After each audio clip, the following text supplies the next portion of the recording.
Start by identifying every surface in the restroom that needs disinfecting so nothing gets missed. Begin with a systematic plan that lists surfaces by category: walls, ceilings, partitions, stall interiors, toilet bowls and seats, flush handles, faucets, sink basins, soap dispensers, hand dryers or paper towel dispensers, door handles, light switches, trash cans, and floors.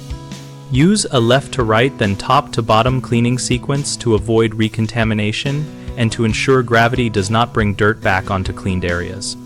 Prepare a checklist that groups items by category and space so you can mark off each item as it is disinfected and include the time and initials of the person who cleaned it.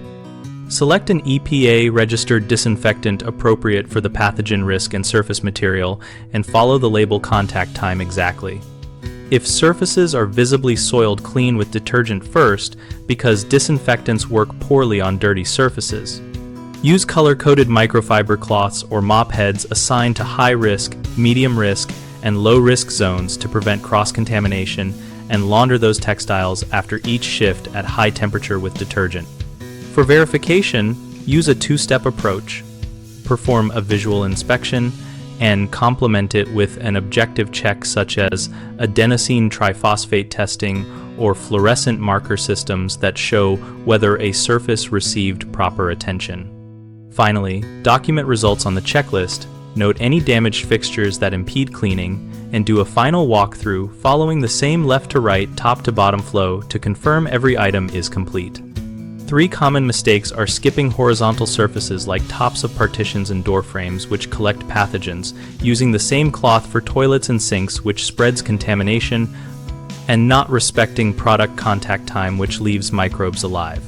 To prevent missed horizontals, include them as a specific line item on your checklist and train staff to clean from high to low so dust and droplets fall onto already cleaned lower surfaces for final cleaning. Assign and label color-coded cloths or mops for each risk zone and enforce laundering protocols so tools do not become vectors. Always time the disinfectant contact and use timers or a stopwatch on a phone so staff do not wipe away residue prematurely.